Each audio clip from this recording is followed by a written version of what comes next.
As our ghostly investigation of Calico Ghost Town continues, we found ourselves on a new quest to Maggie's mine. Turn the lights on. Look at the walls and ceilings here. This is hard rock. Wasn't always like this though. You can touch it if you like. Wasn't always like this. This was sand at one time. When we had our boat up here, 6 meters of sand, lakes was black water, and about 1 million years ago it turned into sand.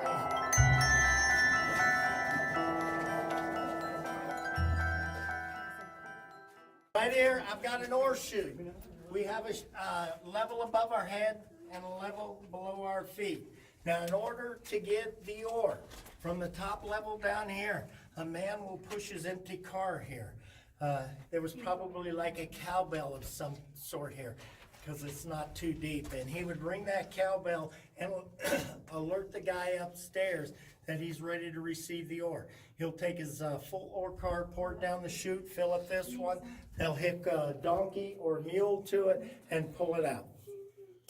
Now, remember me telling you about the guys with the lunch boxes, the miners? Well, after they left the mines, they would go straight to Calico, where there were 22 saloons and gambling houses up and down the street. They would probably drink a little bit too much, way too much sometimes, and come back to work the next day a little drunk, a little hungover. And instead of sleeping, some of them would climb up these chutes and sleep. Now, supposedly, their friend, their partner, was supposed to come over and wake them up before the next shift. Now, it didn't happen in this mine, but the Big Silver King, the Big Red Mountain, had lots of these vertical chutes like this, okay? Ore chutes. And there were lots of guys sleeping. And every once in a great while, somebody wouldn't get woken up. They would pour the ore on top of them and kill them instantly. So girls, remember, no drinking whiskey before you come into the mine, okay? All right. Miners that worked this were so scared that this place was going to cave in on them that they nicknamed this place Dead Man's Strip. Okay, 52 feet from the top to the bottom. There's the pipes, there's the tunnel. I heard a noise back there by the gate.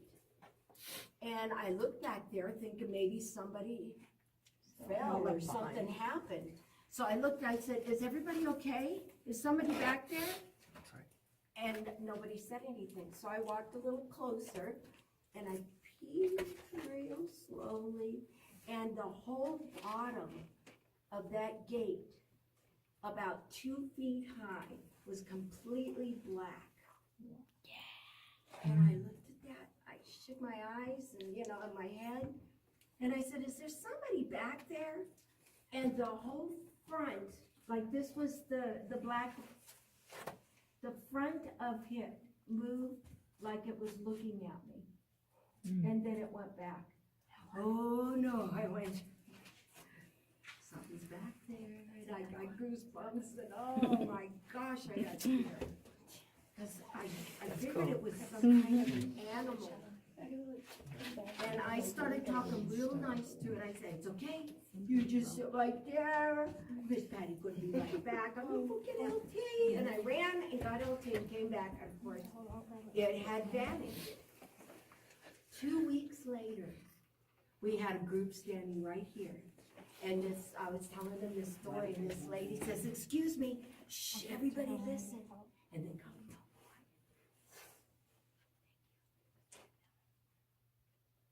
And she says, I hear the dog barking. Everybody's listening. She says, I hear it barking really loud. I said, sweetheart, we're like 90 feet under the ground. There's no way we're going to hear an animal in here. She says, well, I hear it. I can't believe nobody else can. And also, running up from behind me, I heard it was like the toenails clicking on the cement. Click, click, click, and it was running towards me. Of course, I found my hiding space behind LT with that one. That's creepy. We hear women's voices in this area. Now, women weren't allowed inside the mine. It was very superstitious or very bad, like I think it was more distracting, but. You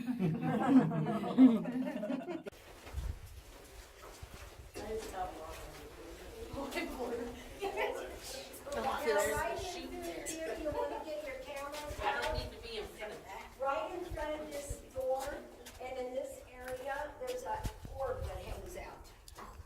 And people have said that they believe that the orb is attached to me somehow. And, it is here a lot, and it shows itself really big. Sometimes it's real little. We had one that filled up the whole mine back here, and I believe that picture is on our site. And orbs are perfectly round orbs. And they carry, as far as I know, as far as I feel, spirits or energy inside the orbs. And if you'll see a streak, that there is a moving orb. But if you see just things that look like snow, that's probably dust. Yeah.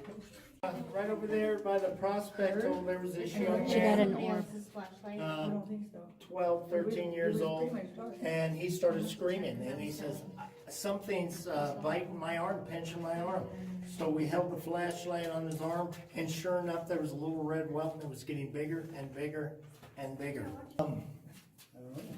So the people, they started freaking out. They thought maybe he'd been bitten by a spider or a scorpion. They were looking around in the mines and didn't see anything. All of a sudden he stopped and he said, you know, you're not pinching me anymore. So we held the flashlight back on his arm, and the red welt got smaller and smaller till it almost disappeared. Yeah. Now, one night we were doing a tour here, and we had a lady with us. She was legally blind. She had to hang on to her granddaughter throughout the mine, and she kept saying, stop it, don't touch me, leave me alone. And I guess the spirits knew something was wrong with this lady, and they wanted to get a closer look. I finally got her back to the end of the mine. Something pushed on her and she fell down. So Patty and I helped her back up, and Patty brought her back up here. Oh, wow. When she got up here to me, the first thing I did was started to check her out, make sure she wasn't bleeding or anything from the fall. And she says, please, please, please stop. She says, I need you to pass this spirit to the light. It won't leave me alone. Oh, sweetheart, I don't know how to do that. I says, do you? She says, yes. And so she got real quiet, and she crossed her arms, and I put my hand on her arm, like this, and I just stood beside her, and she didn't say a word, she just got real quiet. And then everybody that was standing in here was just, you could hear her. She looked up, she says, he's ready to go through. And at that second, blood-curdling scream came from this tunnel, and it was her granddaughter running for all get out. She was screaming, Grandma, it's after me, it's after me. And she came running over here, and she hid behind her grandma. Grandma's standing like this. She says, it's okay, baby, it's leaving, it's going to the light. And I'm just freaking out here and waiting for something to happen, and all of a sudden this burst of air came bursting out of this tunnel, whoosh, and went right straight down that tunnel there and disappeared. And the little lady, she says, sweetheart, it's all over. She says, now it won't bother me anymore. You know, the rest of the tour, nothing happened to her at all. Nothing bothered her.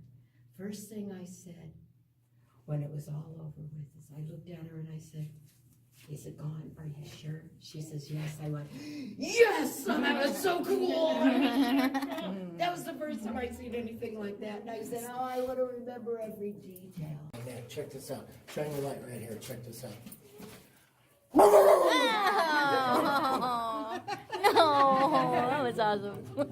There's a lot of rust, a lot of orange and yellow. This had gotten wet and rusted. This is all iron ore. All this red and purple stuff that you see is iron ore. And this is the rust. This is what happened. Here's some up over here as well.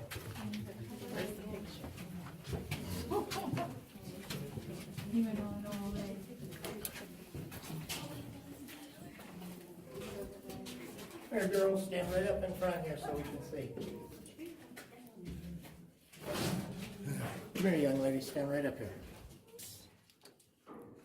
The Mulcahy's was a mining family that lived in Nevada. Maurice Mulcahy Sr. was a superintendent of a large mine. One day he took his eldest son John in for a look-see. He was 16 at the time. And they got down in some of the lower levels. The father slipped, fell down a chute 125 feet. By the time they got him out into the surface, he had died. Now, Elizabeth, the mother, she gathered her 7 kids and they all moved here to Calico and Daggett. Now, when the brothers became old enough, they started the Mulcahy Brothers Enterprise. They bought up some of the old mines that weren't being used, like this one. They renamed this the Maggie after an old Irish love song. Now, if you're wondering what they're doing in here, this is where they actually lived. It's cheaper to live inside the mine. It really is. It's always 68 to 72 degrees in here year-round. If it gets too cold in the wintertime, they had a potbelly stove. They'd throw an extra log on the fire and heat the place up.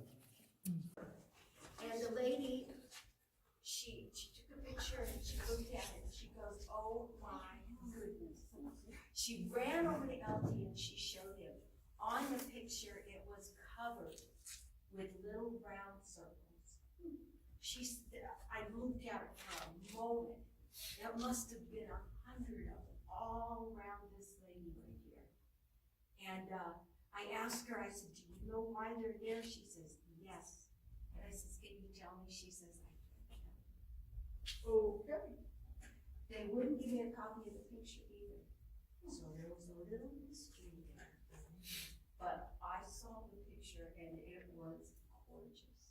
There was a mother and daughter. Daughter was about 6 years old. They were from Europe. They came this far. The little girl started screaming. She turned around and ran back out through the front door. And they were trying to calm her down. And they said, what happened? What happened? And the mother says, well, my daughter sees dead people. And she saw a man standing right here. Or was he standing right here?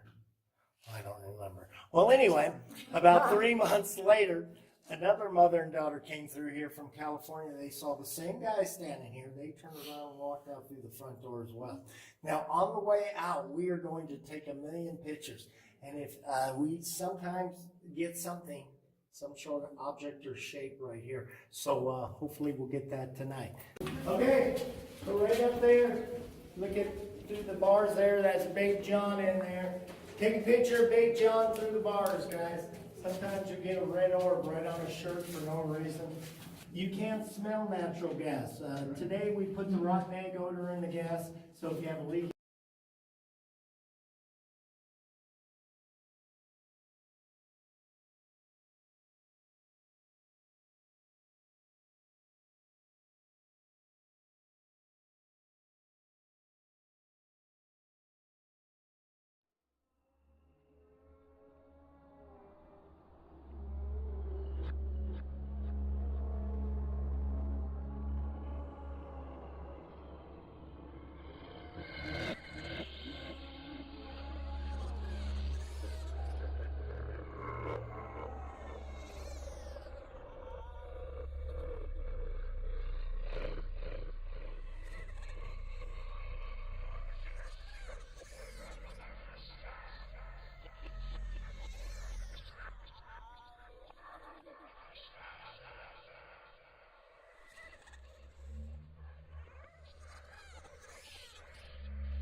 Back then, no rotten egg odor, so they hung bird cages like the bird cages.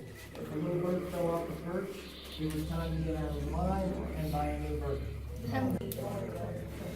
If you guys look up at the ceiling here, I've got cracks going through. These are called reverse faults. Some of the rock is moving up and some of the rock is moving down. There's a good one right there. Now, it always happens underground in California, something's moving. Picture!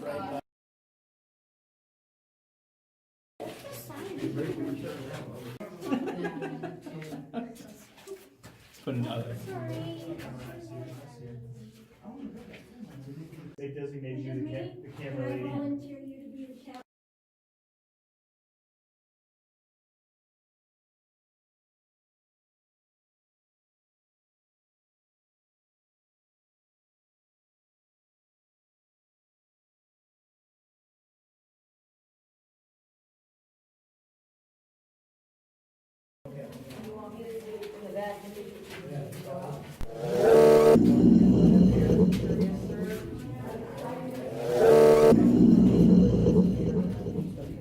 I saw some.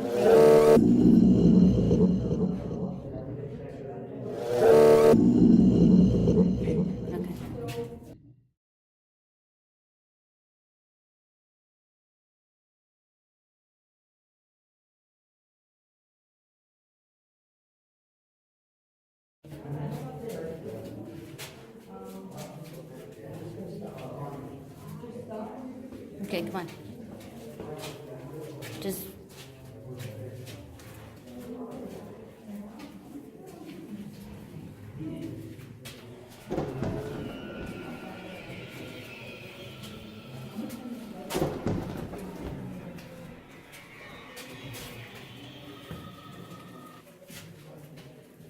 Just watch where you're stepping too. Is anyone here? Is anyone here with us right now? Which way do we go? Oh, that way. Quiet, quiet.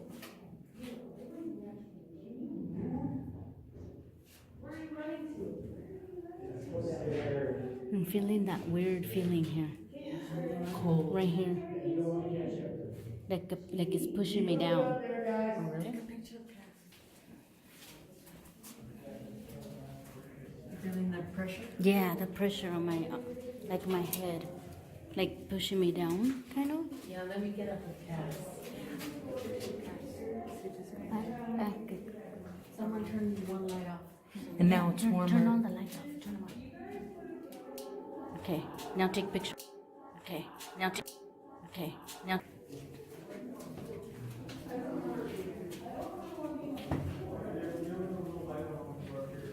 There's this one, but I don't remember this one sitting. This is where they see that man hanging up there.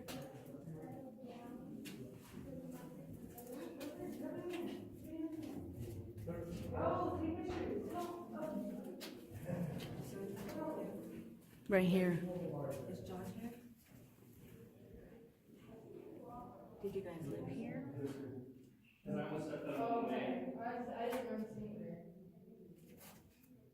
Is anybody here?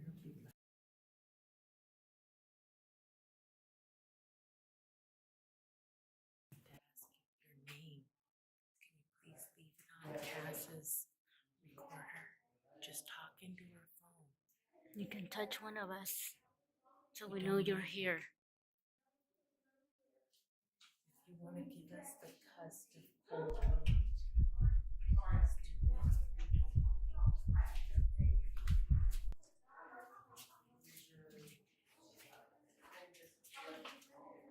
please do that.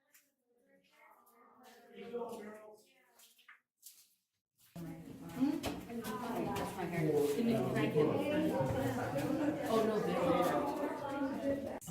Diana. there is an. And, Over there, over there. There was an unfortunate divorce. And Mary stepped right in. No, that's part of the place.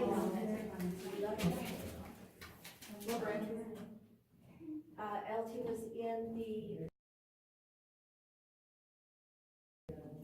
he was a cop that trained, the dog. Oh, okay, nice. Oh, really? Okay, let's go. If you guys would And hear. then taking your pictures, let's.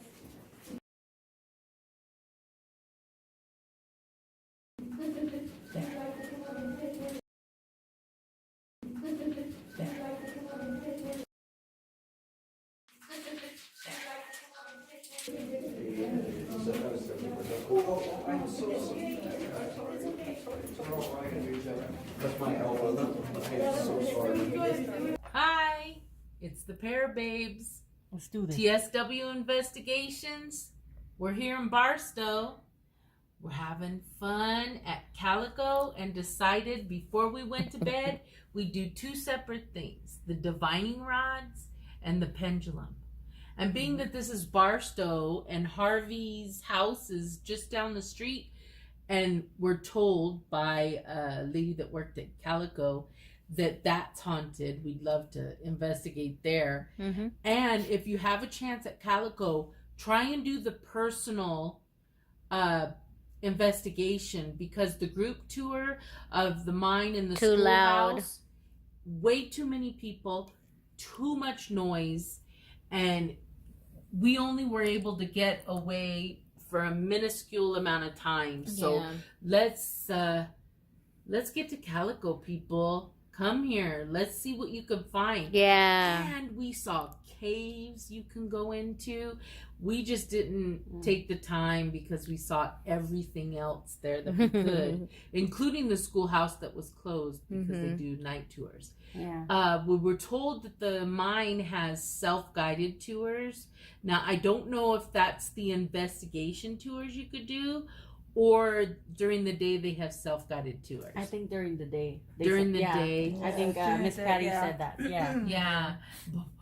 We're not coming back here until October, by the way. It's May now.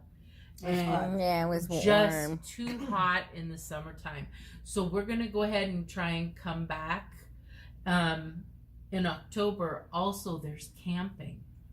So if you camp, no holds barred. You get to go anywhere you want to go. So maybe that's the way we should have done it. Yeah. But of course, But now we know. hot.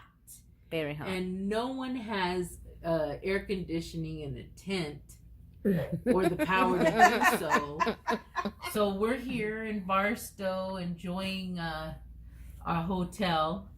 And we got Roscato and Moscato. So this is the one we're going to do kind of a tipsy pendulum and tipsy divining rods. We're all enjoying it.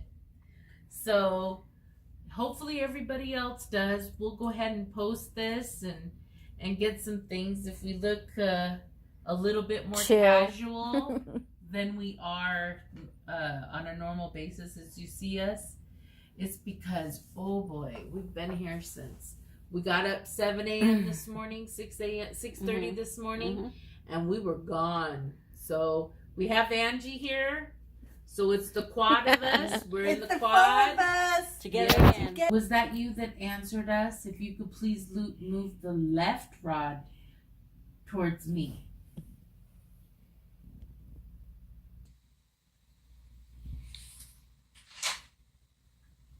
Wow, that's crazy. Did you hear that?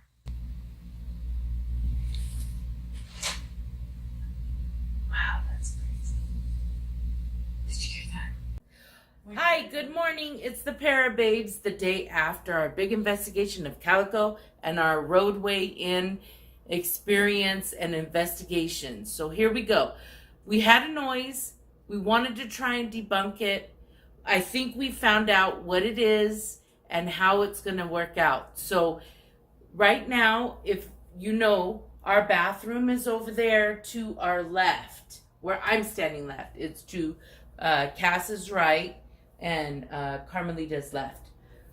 Carmelita's gonna go in there. We heard a noise. We tried to debunk in the bathroom with the door closed and the bathroom fan on. We have not turned the bathroom fan off or the light off. So this is the exact example, and then it's light outside. So you could see the light. We did this at night.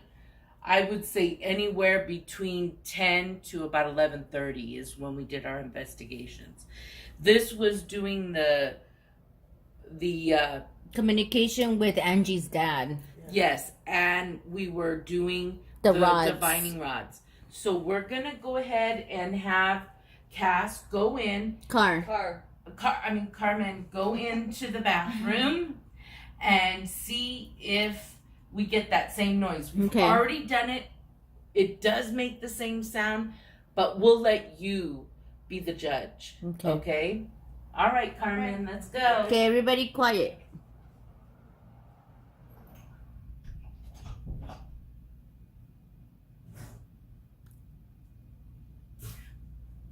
Okay, Got so it. the closing sound was exactly what you heard. And What the we'll door do- was closed.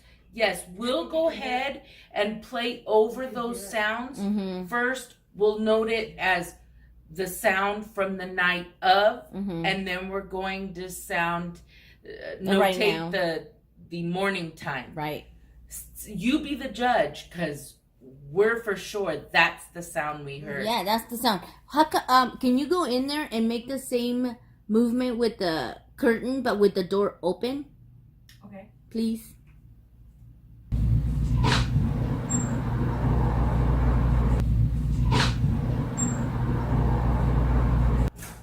Yes, it sounds just like it.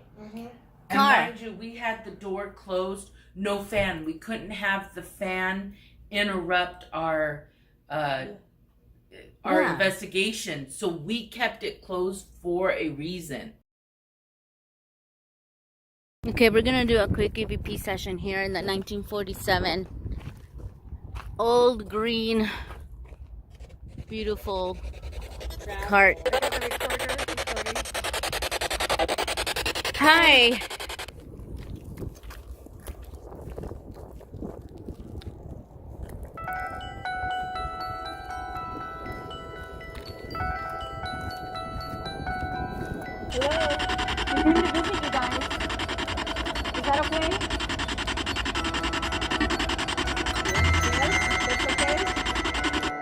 Are you tired of the same apparel and accessories? Do you want to be unique? Would you like your own personal touch? Then you need to hop on your phone, tablet, or computer and visit thesisterswood.com. Come get the quality that's uniquely handmade in the OC by two friendly sisters that enjoy sharing their laser cut, paper, and vinyl art designs. They customize pins, clothing, mousepads, mugs, candles, vinyl decals, stickers, shipping labels, jewelry, stamps for your personal or business use. There's a line of energy custom items such as wooden Ouija boards with acrylic planchets, grids, and pendulums. You dream it, they make it happen. You design it, we create it. You wear it. To find out what's new, please visit thesisterswood.com today.